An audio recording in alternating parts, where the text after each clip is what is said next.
This presentation will focus on the vulnerable population of refugees and the health disparity of housing insecurity. A refugee is a person forced to flee their home country to escape war, violence, or persecution. Refugees leave their whole lives, everything they have, and will seek out asylum in other countries. Before they are accepted by a new government, they will oftentimes be stuck in squalorous conditions in a refugee camp. Because of these journeys, refugees are high risk for experiencing many health disparities.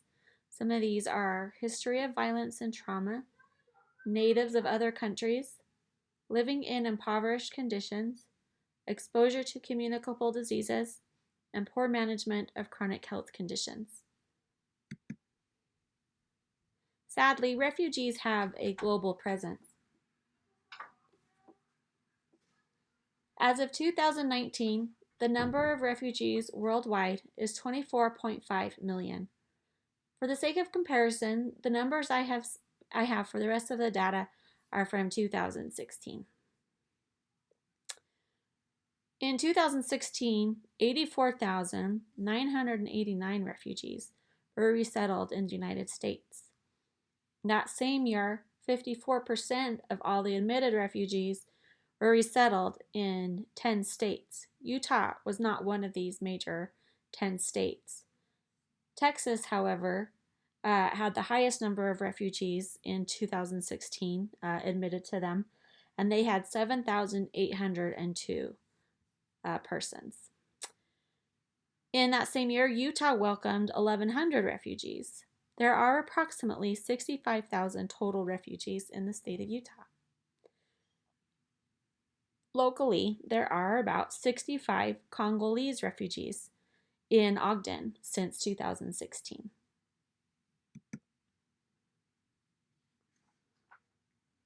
Several social determinants of health present a barrier for this population, such as employment, poverty, housing insecurity, language and literacy, discrimination, access to health care and primary care, quality of housing, health literacy, and food insecurity.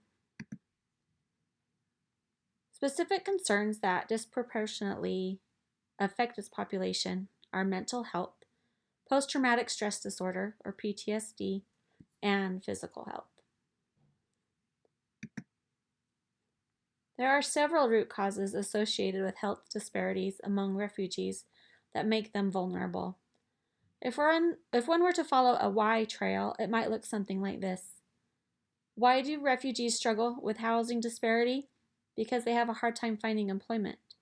Why do they have a hard time finding employment? Because they don't speak the native language. Why don't they speak the native language? Because they come from a different country. Why did they come from a different country? Because they were escaping war and persecution. This slide evaluates the refugee population based on Maslow's hierarchy of needs. Prior to having to leave their home, a refugee could certainly have met the esteem or self-actualization tier, as anyone would just living their lives.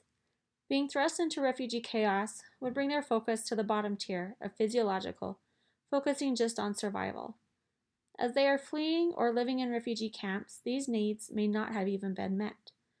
Once they have had time to bridge into a resettlement environment, hopefully they can move on to meeting the safety tier. They are highly dependent on government aid to meet these needs, and as time goes on, despite all they have been through, they can reach the love and belonging tier. There are many organizations and programs that assist refugees and their families learn to be self-sufficient in their new surroundings while also providing them with companionship and links to the community. Refugees are likely to always struggle with mental health issues. They are encouraged to take part in preventative care and seek primary care to maintain chronic health conditions. Being able to find stable employment will help them overcome poverty, housing insecurity, and food insecurity.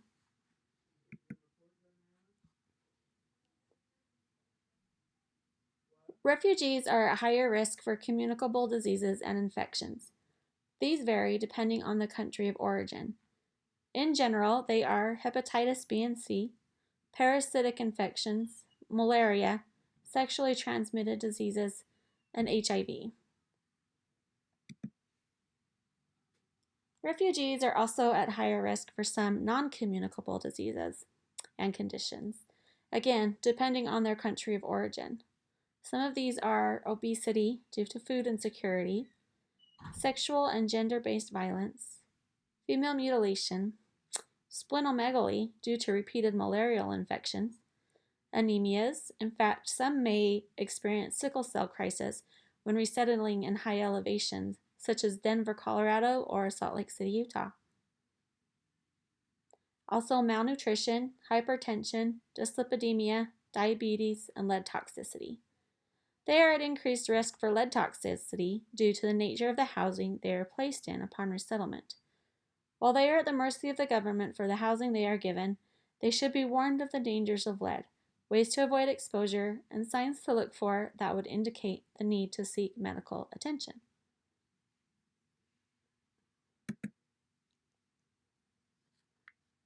What are some things that can be done to prevent, manage, and decrease transmission of some of these diseases and conditions? Health teaching by primary care providers or community groups can share information about the risks of unprotected sex and drug use. Teaching should include obtaining treatment for existing conditions and managing the chronic sequelae. Conditions such as hypertension, sickle cell anemia, dyslipidemia, and diabetes are generally genetic. Education and primary care treatment to manage chronic symptoms should be encouraged. Malnutrition and obesity, due to food insecurity, can be managed with teaching and support as they get used to food supply and preparation in their community. Splenomegaly may require surgery, but should be managed under a physician's care. Sexual violence and female mutilation may require surgical intervention, depending on the customs and belief systems of the refugee and family. Mental health care is frequently required to assist refugees dealing with the loss, violence, and tragedy that they have been through. All of this advice is easy to give, but the truth is that many groups of refugees don't trust Western medicine and are frustrated by the healthcare system. They have difficulty with communication due to language barriers and lack of translation assistance. They are confused by the notion of appointments and insurance. Many are hesitant to seek care for fear that giving their information will set them up for deportation.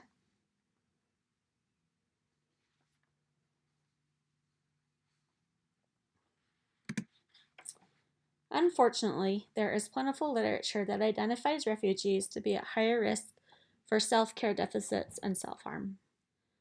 There are guidelines available to primary care providers through the Department of Health that assist the provider in knowing how to best care for a refugee patient. Utah has several programs and sponsors dedicated to the welfare of refugees and their families. Locally, CRIC is the Cache Refugee and Immigrant Connection in Cache Valley, Utah. There's also the Catholic Community Service out of Salt Lake City that have years of assisting refugees. Self-harm is an issue after resettlement as well as during transitional camps. The Bhutanese have developed a word called dukkha. That means persistent sadness and suggests suicidal ideation. Other nationalities have developed words for these types of conditions. Other common self-harm behaviors are intentional self-harm, such as asphyxiation or cutting, heavy drinking, and suicide. Encouraging refugees and family members to participate in mental health care programs are designed to mitigate these risks. There are even branches of the mental health community that are developing therapies specifically for refugee populations. The refugee population is at high risk of having been harmed or witnessed to violence, which is much of the reason they are seeking asylum.